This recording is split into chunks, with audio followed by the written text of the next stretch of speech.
Hi everyone, thank you so much for coming. This is Finding the Why.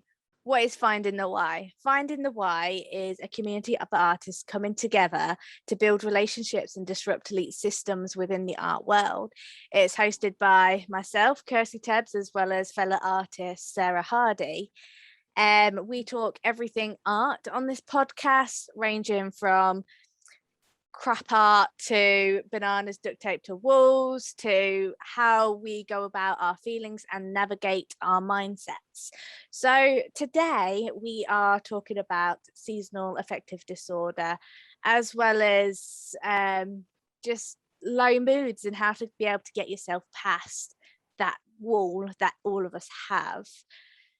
So we have two very good articles that we want to discuss tonight. So Sarah, how has your week been? My week's been great, although it's been really, really exhausting, to be fair. As I said last Thursday, I was travelling to a festival that night, Lindisfarne Festival, all lateral flowed before and after, and which was phenomenal. I have to say I had a ball, although I do find festivals really, really exhausting because it's pretty much non-stop, even when you're not dancing, you're kind of walking around, kind of just seeing what's there. But yeah, really good sets by Craig Charles and Groove Armada, Shoehawk Showhawk duo, to name but a few. But yeah, that was fun. And now I'm in Kirkby Stephen, which I think I said last week I was in Kirby Lonsdale. I got the wrong place. So I'm actually in Kirkby Stephen, which is I think it's South Yorkshire. But yeah, having a ball, weather's been great, and just very low key, just chilling and doing a bit of walking, exploring. Apparently there are a lot of red squirrels around here, so I'm kind of looking forward to getting out and about with my camera and trying to capture some of them in the local nature reserve. So it's all cool. How about you, Kirstie? Yeah, my week's been pretty go, go, go. Well, as most of you know, I've got a new daytime job running memorabilia and art gallery at Bash Blue in St Albans. And yeah, that it's a lot of fun doing this, as well as doing the gallery in the evenings, the podcast, sorting out my child, packing when I'm moving house next week. So there's quite a bit on. But I'm looking after myself, making sure I'm eating, making sure I'm drinking properly, making sure I'm getting enough sleep, because that's really, really important for me. So a lot going on, but I'm making sure that I am okay to be able to do it all. I think it doesn't matter how much you have on, as long as you're looking after yourself. Yes. And you're so right about sleep. It's imperative for good function, and it's when we repair ourselves as well. They do tend to say between 7 and 8 hours is optimum. Yeah. I've been stupid in the past and survived on about 3 hours a night, which it gets you nowhere and it hammers your immune system, so don't do it. And yes, I won't repeat it anymore. We've promised ourselves. Absolutely. First off, I will apologize if the Wi-Fi goes down. It's not so stable here, but we're doing our best. And equally, if my voice disappears, I have had a bit of a rotten cold and haven't tested out talking for a whole hour yet. So yeah, we'll resort to signage if need be. So so today we're going to be talking about seasonal affective disorder, as well as how you can get past this roadblock and how to recognize signs. So Sarah hasn't got much of a voice, but we're passing over to her for the first article. Yeah. Okay. So basically, the first article that we have is by artsy.net, and it's basically how seasonal affective disorder impacts artists' productivity. And it was based on a New York artist called Juno Shen, who kind of noted that she started to suffer with this kind of dragging feeling, this kind of this depressive nature come a certain time of year. And she noticed she'd have no strength. to get on with things. She felt irritable. She almost felt trapped. She stated she felt trapped inside an unresponsive body, and basically she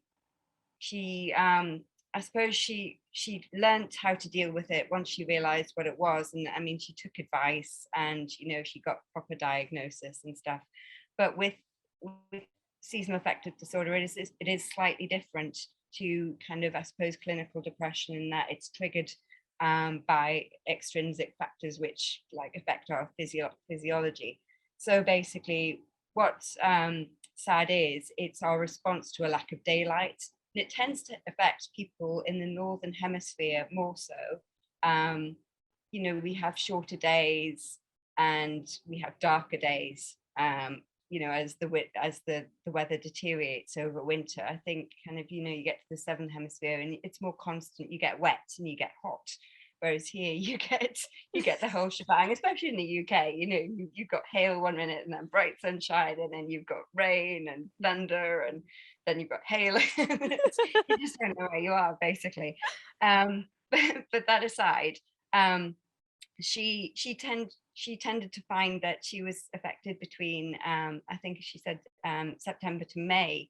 Now, I don't know about anybody else personally, but I find mine kicks in quite drastically at the end of August, and it can be basically fine one minute and then, oh my god, what's the matter with me? I feel really down, I'm feeling really tired, lethargic, etc., etc. And then a couple of days will pass and I go, oh yeah, okay, it's that time of year again.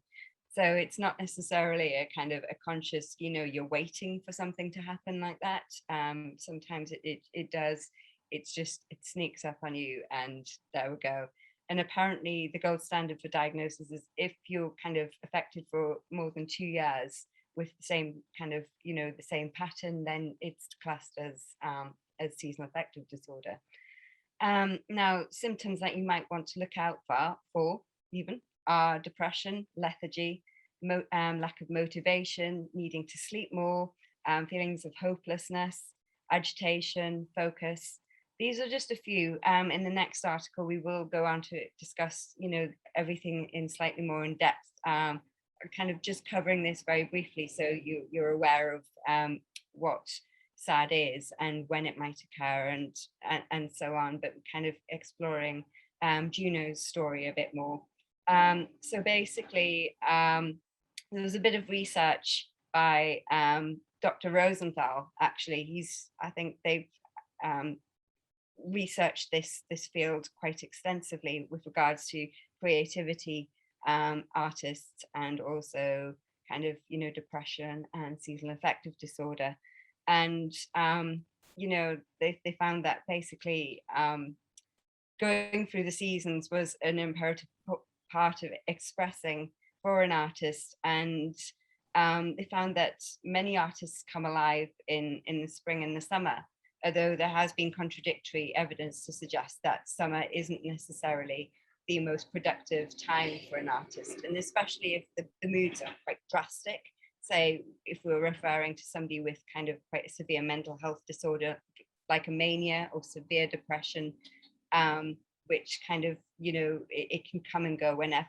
But with the summer tends to become feelings of feeling high, feelings of euphoria, and it scatters the thoughts more. So people want to be outside and they want to be enjoying, doing things, which doesn't necessarily mean that they want to do the things that they're passionate about. They just want to be out there doing.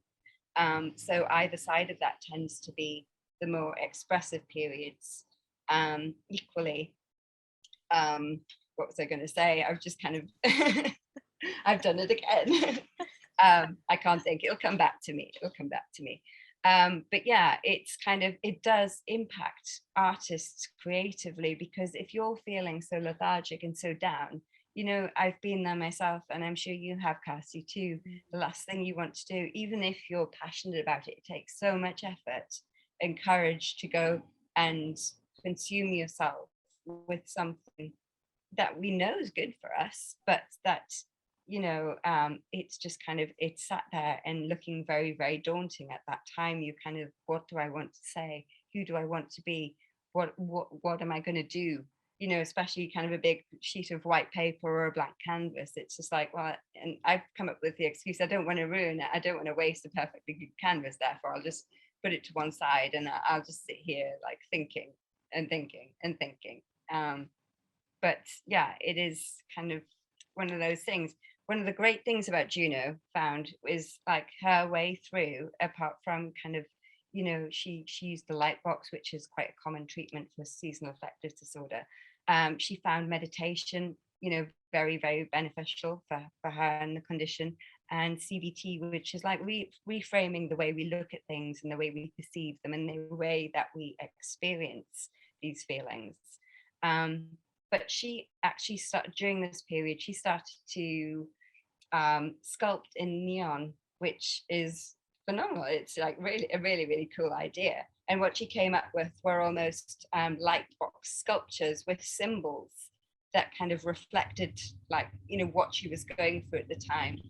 But at the end of it, she realized that what she'd actually given herself was a form of therapy in the form of the light that she was working with and the way she was fusing it with, you know, the kind of, I think, I don't know whether she was fusing, you know, using fire and kind of, you know, melting it that way, kind of fusing it and so on. And the catharsis of actually creating and sculpting all piled into one, she found that was a really good way for her. And she'd almost developed her own kind of light box in an artistic form. So yeah, really, really interesting article there. And if anybody else wants to read, you know, through in further details, then we will leave the link there. Yes, this is a great article giving you an overview of what it is and ways to combat it through a personal experience. And even today, I realised it started getting dark at 4 p.m. So it's definitely coming thick and fast. And I heard the phrase today, if it's worth doing, do it poorly. Like, what you go, what does that mean? Like, do it badly? No, it's praising yourself for doing the little things. So brushing your teeth seems too much of a challenge for 2 minutes or 30 seconds. Your teeth are clean, you're looking after them, but it's just not as long. Or you want to do an entire painting. Okay, well, sketching it out, if that's all you do that day, well, that's okay, because you've already made a start and you've done something, and you've done something that will make your mind better. So remember the phrase, if it's worth doing, do it poorly, because it really is true. It's not as weird as it sounds. It really does work, and you need to give yourself, especially in this time of year where seasonal affective disorder can really start cropping itself in, give yourself the praise for the little things. I always celebrate the little things that I do, because I know some days that's all I can do. So it's really, really important. Self-love, self-praise, and try and make your room filled with natural light as possible, because that will also help with it as well. Yeah, absolutely. So the next article, let me bring it up, is breaks it down a lot more. So yeah, so it goes through again that it's due to sunlight deficiency, and sunlight, it brings in healthy immune system, helps your bones, serotonin, it looks after your skin, gives you vitamin D? Yes. So without the sunlight, all of a sudden, you don't get all of those benefits. You're having to basically run a lot less. It can produce more of the sleeping hormone. So sleep may never be enough, or feels like enough. It usually creeps in late August till about May. And again, mainly like the Northern Hemisphere. If your immune system is low, you're more likely to get it, because you need that sun to give you that little extra boost. So you can feel, when you get it, you can feel really guilty about not doing anything. Your self-worth goes down, and you need to try and combat that. You have to get rid of the guilt. Again, if you can't do it, do a little bit, because you're worth it and you really are. So you really need to find that little bit of enjoyment in life. Um, so again, symptoms are anxiety, lethargy, food cravings, mainly carbohydrates, because that's what your body is really wanting that energy for. You could be demotivated, gain weight, gain an appetite, lose appetite, oversleeping, your energy's low, you've lost enjoyment, and you can get extreme thoughts. A lot of this can be quite terrifying to you if you don't really experience it often. And so you really have to make sure you get someone to talk to, whether it's in England, it's your GP, 111, Samaritans, or NHS self-referral. NHS self-referral is a free service where you can refer, as it says, refer yourself, and you can get free CBT therapy of 6 sessions. These are both online and in person, plus I can't remember what that plus was going to be. Thought flew straight out my head. So, and if you can't do any of those, you get free access for 10 years to Silver Cloud, which basically is exactly what you're going to go through in CBT, but you can do it from the comfort of your own home without talking to someone through videos. Personally, I have my own opinions on that service. Doesn't work for me, but I know a lot of people that it has helped, just to be able to talk through how to make yourself feel better. So, who could it hit? People with a history of mental health, people with skin pigments such as melanin. Women are 4 times more likely to get it, and it's 3 in 100 between 20s and 30s, and it's 1/3 of Americans are suffering with it. So if you tick all of the above, I am very sorry. But you might be quite susceptible. So this is where this podcast comes in. So I will pass it over to Sarah for practical steps you can take. I think one thing to point out here is it's very individual, like anything we experience. Not everybody is going to get it in the same package, and you may get very, very mild symptoms. You may get really dire symptoms. You may get some, but not all. So it's not a case. I think it's dealing with it on an individual merit, and kind of, if you suspect you have it, maybe a trip to the GP and kind of, clarify and kind of talk to somebody. As I say, it is more prolific in the northern hemisphere because we have less sunlight, and sunlight affects our metabolism and our ability to produce vitamin D. And one of the reasons we feel more sleepy in the winter time is because melatonin, which is our sleepy hormone, it's kind of produced at night. So therefore, if it's darker and we're not getting as much sunlight, then we have this constant feeling of just kind of, I'm not ready to get up. It's not light enough, and so on. And sometimes, I mean, people can go to work when it's dark and come home when it's dark, and they might not see any daylight hours. And kind of, especially in Scandinavia, around Scandinavia, where it's actually probably worse than the UK anyway. It's kind of, you really need to kind of, I suppose, have a toolkit to deal with these things, and kind of know that there are things to fall back on if it gets so severe. So yeah, practical steps that we have come up with. And this is kind of, I've dealt with it, Kirstie's dealt with it, I've dealt with many people who've gone through seasonal affective disorder, which is one of the reasons that I wrote one of the articles. Kind of giving you a means to help yourself, because there's nothing more empowering than kind of knowing okay, I can do this for myself and I can do that for myself, and I can go out and I can get this, or I can do this, and then if still no joy, then you can go to the doctor. But you've tried your damnedest to take control of your own life and your own health, which is, as I say, it's very, very empowering.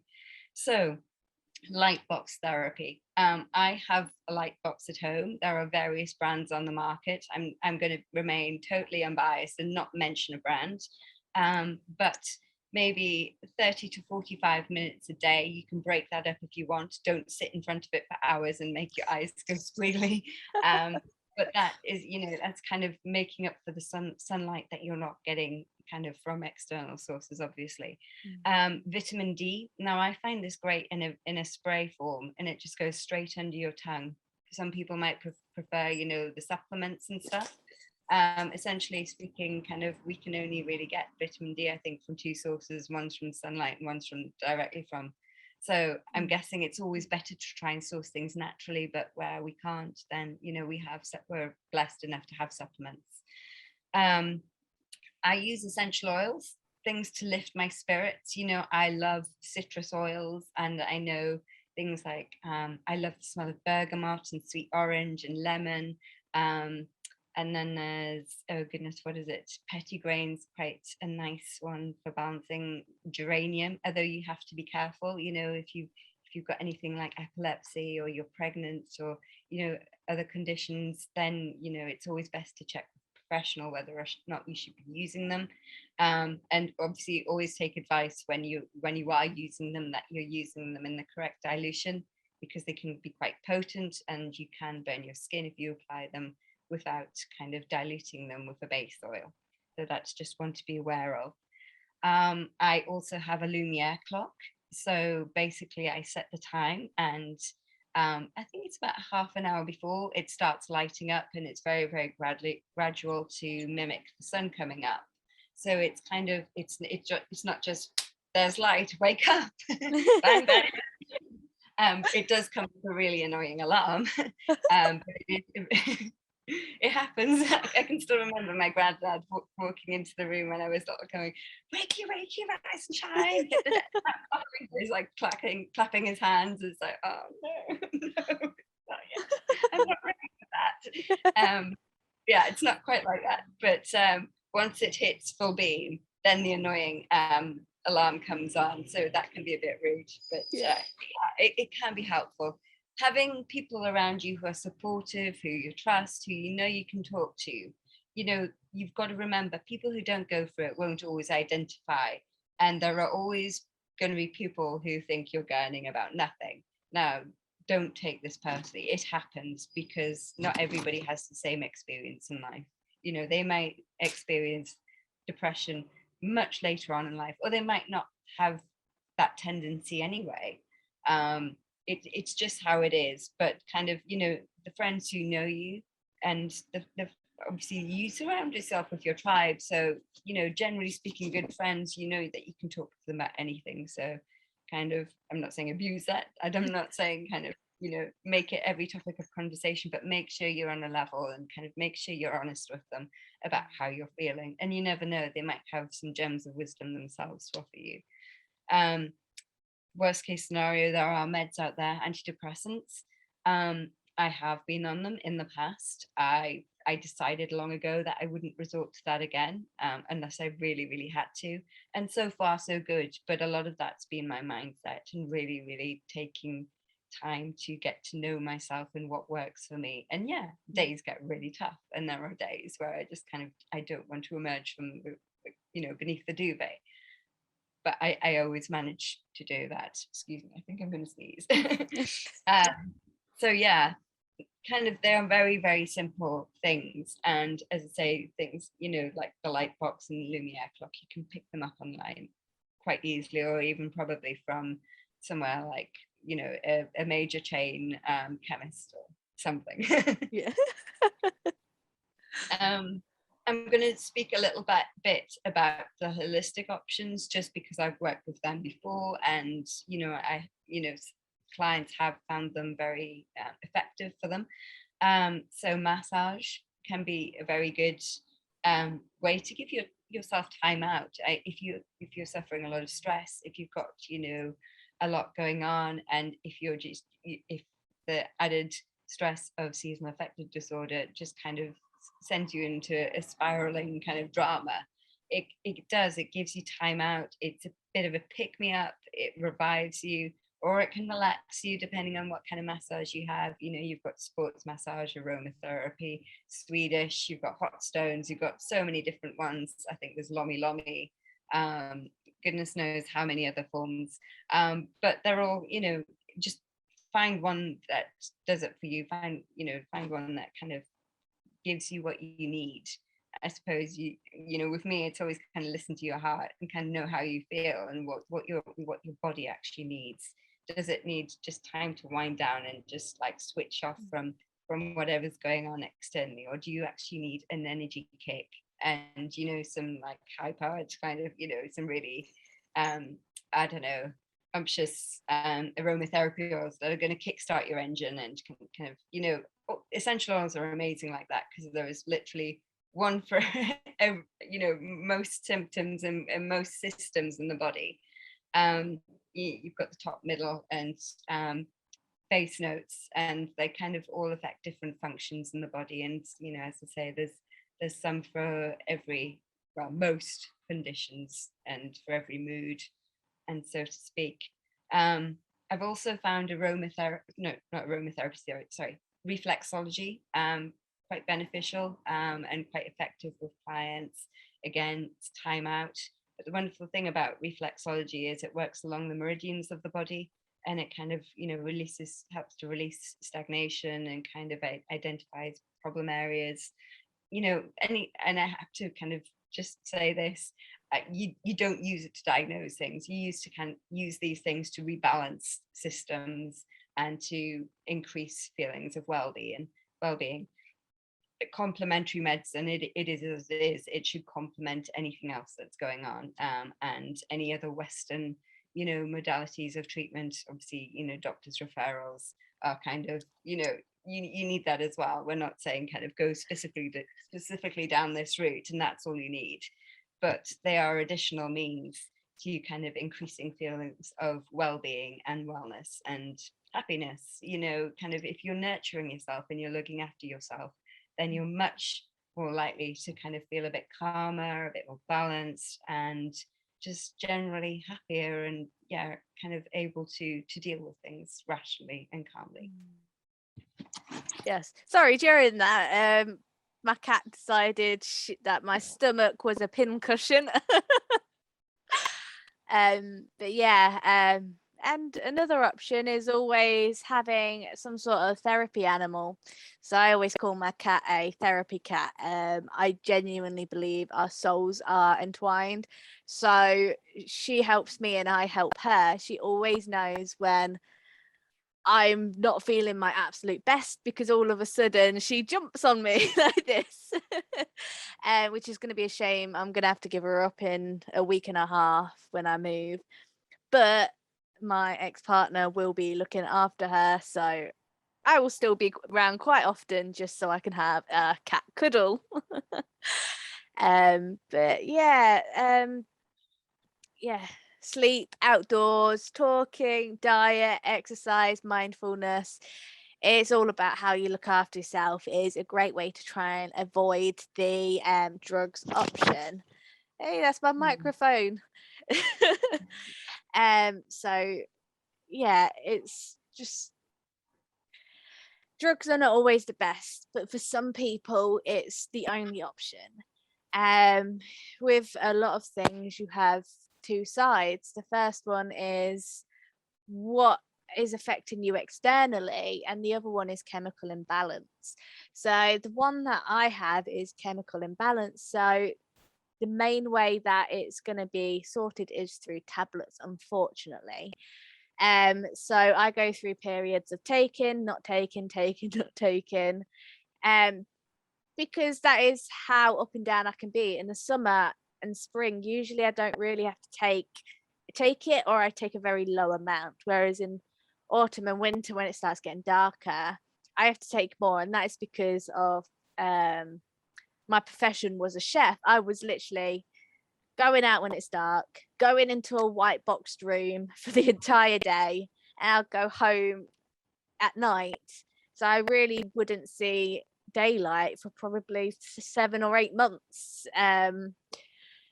So this year, hopefully, now that I'm in retail and working from home, it won't hit me so hard this year because I'll have more natural lights, and still have my cat cuddles. So yeah. I think kind of when we're dealing with this, it's good to try and get an idea of the bigger picture, and the fact that there's not just one way that you can go in.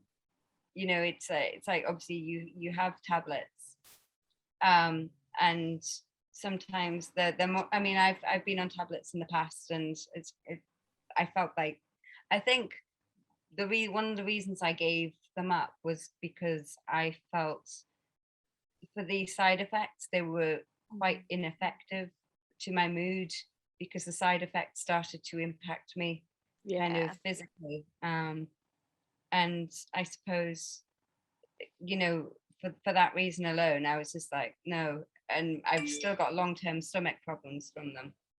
Trying to kind of rectify that with my current living. I don't always get it right, but I'm trying. Yeah. But yeah, I think, as with, with S.A.D and with any kind of depression, it's seeing the bigger picture and kind of the control that you have. You might not feel in control at the time, but you kind of have options. And so when we're talking about, kind of the treatments available, and also things like that you can exercise a modicum of control over, some days more so than others, because nobody's perfect.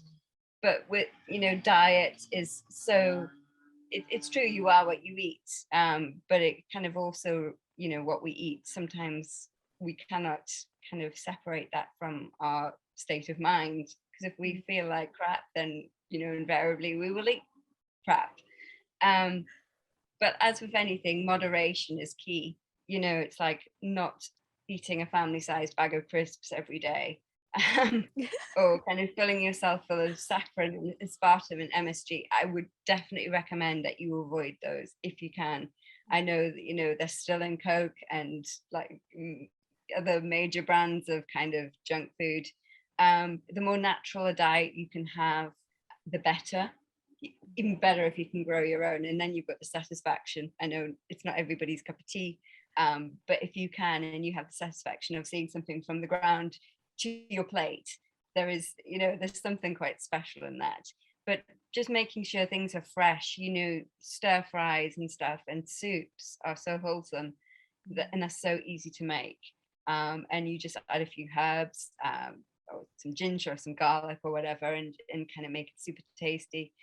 It cuts out all the crap, and it also cuts out like a lot of the allergens, because kind of I personally, I can't eat dairy anyway. I can't eat wheat, and there's a lot of pulses and legumes that I struggle with just because of a certain condition.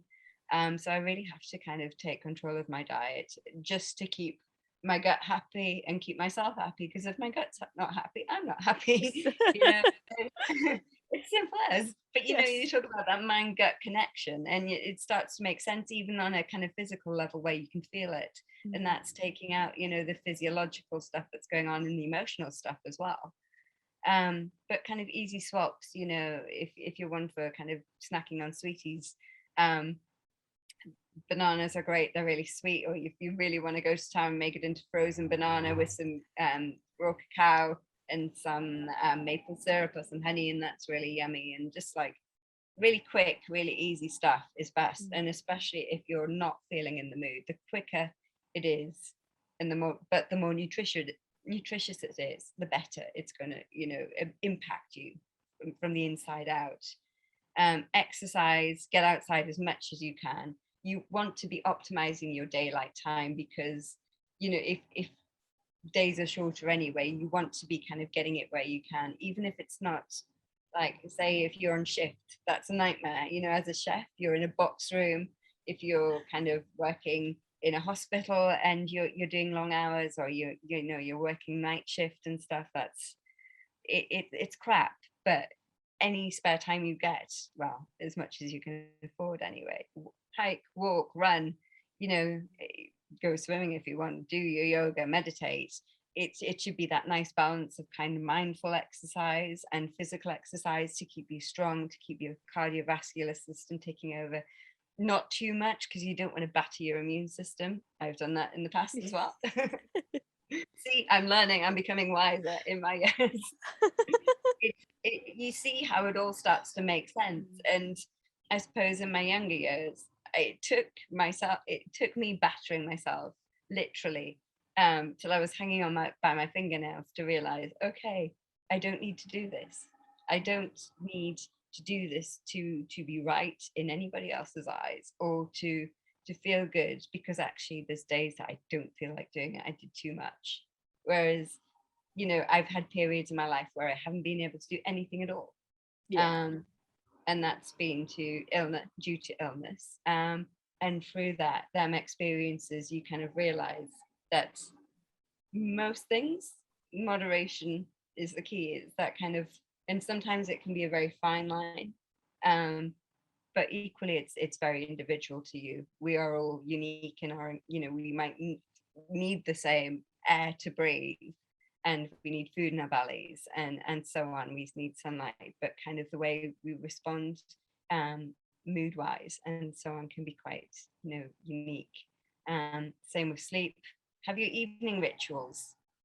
Set time aside to get your mat out and do some meditation. Have a bath, have an aromatherapy bath, wind down with, I don't know, a cup of plant-based something or other, chamomile tea with, I don't know. Actually, you generally have that on its own, don't you? You don't mix anything. Don't put anything with it. No. And especially not so much, because it would probably go all gloopy. But yin yoga is a great restorative form of yoga, and it kind of helps reset the CNS alongside some breathing exercises just to center yourself. Tai Chi is amazing as well. Just kind of, even if it's just like 5 minutes to yourself doing these things, and then it's bedtime, it's windy down time. Right, keep a gratitude journal, or journal just for the sake of it. Gratitude before bed is great. And buddy up with somebody. If you really struggle, if you get a bit agoraphobic, buddy up with somebody, and you can keep each other going, whether that's through exercise, or talking about what you're eating, or just generally talking about your mood, what you're going to do in a day. It's just, it all comes together. There are so many elements to wellness that we need to take into consideration, and we might not tackle each one perfectly every day. The strength comes in knowing that there are things that we can do for ourselves, and the medication's there as backup, and we can choose to take it or not to take it, but there are always things that we can control. So yeah, sorry, I took over a bit there. And I actually agree with everything you said. And one of the things that I do, not every night, if I'm just having a bad day, I think to myself, okay, what have I actually eaten? NHS have certain amount of calories you're supposed to have, certain amount of sleep, but again, everyone is different. So I go, have what I eaten is balanced? No, I've only eaten a bacon sandwich for the entire day. Maybe I need to change that a little bit and give myself a little bit more, and I might feel a bit better. And I go, well, how much have I actually slept last night? I go, oh, I went to bed at this time and I woke up, so should be refreshed. But actually, how many times have I woken up? How much of it was deep sleep? I have a thing where I sleep with my eyes open, so I can actually tell through my eyes with how sore they are to how good my sleep has been. So like last night I slept for probably about 8 hours in total, but it was not a good night's sleep because my eyes have been just so sore all day. So you know yourself, understand when your body is telling you you haven't got enough or you haven't done enough, because that is really important. You have to follow what your body is telling you. If you don't, then you're not going to be the healthiest, you're not going to be happier, you're not going to get past this idea of having feeling down or bad or anything like that. Really look after yourself. And I'll leave on this last note with this article is look beyond the moment. This is something that really, really helps me. It's a bad day. Okay, cool. But what am I looking forward to? Life is not lived to be counting down days to something you are waiting for. But if it is something that's going to get you through a bad day, then count down to it. Just think, oh, today's bad, but in a week I'm going on holiday, or in a week I'm going out and doing this. I'm fulfilling something in a certain amount of time. And even if it just means that day I just have to keep sleeping, do my depression naps, have little foods here and there, and just to get through to the next day, well, at least you're getting yourself somewhere and understanding that today is just a day and today's feeling are completely okay and valid to feel. But you're then looking forward to something, and you know that maybe not the next day, but at some point it's going to get better. Yeah, Yes. absolutely. And you're never alone, never Yes. ever alone. There are so many people, and then there are, there will be support groups out there. If and sometimes it takes a bit of courage to reach out to people, especially kind of in groups of people who you don't know. Although sometimes that can make it easier, but there will be people kind of who can empathize with what you're going through, and sometimes that can be enough to kind of have that exchange and kind of bring that realization that, yeah, okay, somebody does actually understand. And if somebody doesn't understand, there are always people who will try to understand you. They may not be in your shoes, but we as humans, we have that, or we're meant to have that natural ability of empathy. So that makes me laugh sometimes. But there are good people out there who will listen and who will be your friend and not see you short. We're here to live at the end of the day, and we are here to create, and you can make of that what you will. You can look on that very esoterically, or you can go, actually, yeah, I'm going to make this day a good day, and I might not feel it, but I'm going to go and do something nice, or I'm going to do something positive for me. And them small steps will see you right.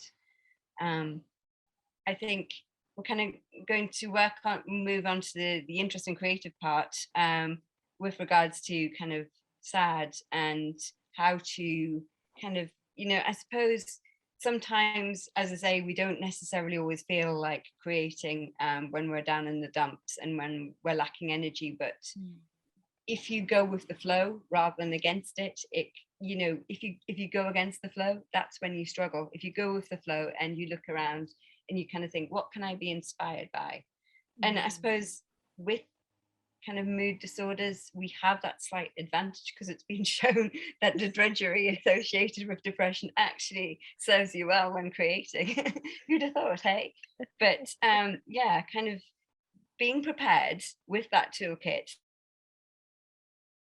we're speaking about, your mindset and how you might approach things. As I say, CBT is really good for kind of helping you frame thoughts and experiences. I keep saying, I love the seasons. I really love every single season that we have. I kind of wish there was more of a differentiation, because in Britain it's kind of a bit blah. It's all over the place. Whereas if you go somewhere like Canada, it's like, yay, brilliant sunshine, oh, deep snow. And you have that, you have them fluctuations, but kind of, yeah, my body might not like the seasons, but I really do. And every time I look out the window or go for a walk, I tend to be a lot in nature a lot. And that's kind of, I see the value in that, and I see how dependent we are on the environment and nature. And I kind of look out for the changes, and it's so amazing how quickly nature can change. You see certain flora and fauna out one moment, and then it's completely changed kind of a week later, and it's incredible like that. but try to look on these blessings and kind of use that as inspiration, you know, like the leaves falling from the trees and the colors, and the winter sunrises and sunsets are just absolutely phenomenal. You know, it's just like, oh my god, you know, this, yeah, you get great sunsets and stuff in summer, but kind of the ones during winter when the sun's lower in the sky, it's phenomenal. And you get the different smells, and the different sounds, and they're all things that you can work with. If you're not feeling inspired, still try changing your medium. Sometimes we get stuck in a rut, and you know, I find, and you as well, Kirstie, you've worked with clay. We keep going back to clay, but it's that there's catharsis in something that you can feel that's very tactile, and clay's great for that. Or go, you know, start working with materials, or kind of, you know, knitting, crocheting. I've seen some great yarn bombing while I've been here. I think we went to Bruff yesterday and there was yarn I can't say it, yarn bombing all the way at drain pipes. And I'll post that. I'll send you a picture actually, because I can't show it at the moment, but it was a whole Alice in Wonderland scene, knitted and sat on a picnic table. It was incredible. So that's amazing. Phenomenal. But I'll post that later. But it was like there's so much effort. Even the biscuits, you know, you could tell what was an iced drink and what was like a custard cream or whatever. It's like, that is so cool. But yeah, kind of look at what's around you, what's changing, what's kind of, you know, what bells are ringing, and kind of, is the medium that you're working with currently working for you? Is it saying what you need it to say? Or change your style. Who cares? You know, who cares if the gallery down the road don't identify? It's like your life. It's your creation. It's it's about you. It's not about anybody else. Do what works for you. I do. Yes. Mostly. But yeah, it's just one of those things. We are blessed with, you know, this ability to create. And it should be unique and it should be individual to you. So that's my words for today. Yes. Words of wisdoms with Sarah. No, but it was great. It was really great. And as you can tell, Sarah is very, very knowledgeable in this area. And I'm not as knowledgeable, but I have lived through it and I can always give experience. That's knowledge, you know? That's knowledge. So we are going to move on to our final thing, which is the art challenge. And so because Sarah's in a different location, I've packed all of my art supplies before packing anything else because I am that smart. We have the bare resources. So we are going to be using either like a biro and paper or a pen and pencil and paper, whatever we have around us. So if you want to join in our home, use what's around you. All right. So, because I haven't got my pinwheel, because I might have also packed that too. What would you like to draw this week? Oh goodness. What haven't we done? We could draw sheep, but that would be going down the animal. Shall we draw a Yorkshire landscape? Okay, there we go. We're going to draw a Yorkshire landscape. Is that too specific? Shall we go landscape? A landscape, yeah, let's do that. With a biro. Yes, with a biro. That's the challenge. Yes.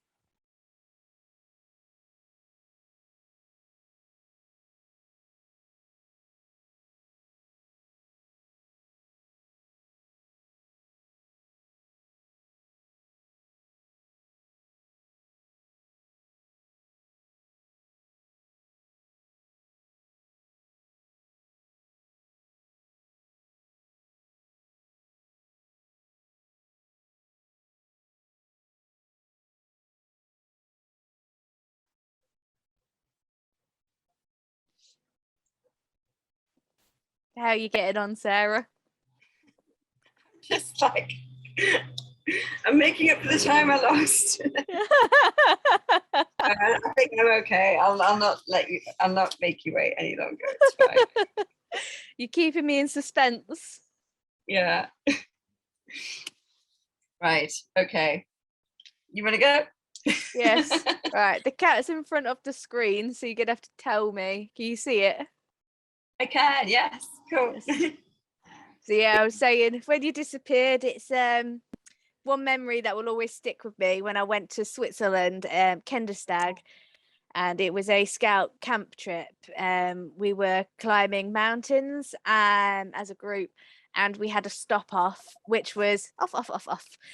When we got to this one signpost, and all of a sudden you could just look out this beautiful river, all the trees, the cloud, the mist, everything.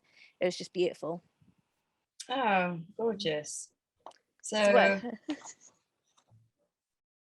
sorry, it's the perfectionist. Great difference, but yeah, this so all I've seen like over the last couple of days are the Dales, and yeah, there's just hills everywhere. So that's all I've drawn. It's hills with sheep. Good. Hills with sheep. You may see them today. It keeps flashing. There we go. Hills with sheep. Oh, great. I love it. So yeah. So if you have joined in, make sure to tag us finding the Y_podcast on Instagram. Or you can join our Facebook group and put in the comments, not in the comments, make a post of your art challenge so everyone can see. So thank you so much for those of you who are watching today. If you have liked what you've heard, please give us a thumbs up, write a lovely comment, share us, let all your friends know what we're doing. Because we are incredibly grateful for you watching us, as well as showing all of your support. So thank you so much if you're showing us your support. It really does mean a lot to us. We are back next week with a special guest. Who's the special guest, Sarah?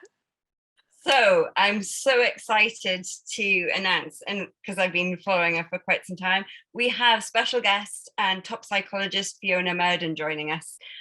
She's author of 2 books, and she also runs her own podcast. So we get to pick her brains on. She's very hot on people, you know, being the best version of themselves that they can be. And she's discussed things such as imposter syndrome and self-sabotage and all these things, all these little barriers that we build up, and you know, kind of the things that stop us from being the people who we're truly meant to be and achieving our dreams, basically. So yeah, we will be chatting to her next week, and we will have another challenge and another few articles. So yeah, super excited. Please join us. It'll be a good one. It will be. So really do make sure you do that. We're going to start putting out advertisements probably this weekend for it, depending if I get my act together. But until then, we will see you soon, and we hope you have a fantastic week. I've said everything, haven't I? I think so. Yes. Yes. So we'll see you all next Thursday live on Zoom again. Right, so we'll see you soon. Take care. Bye. Have a good week. Yes.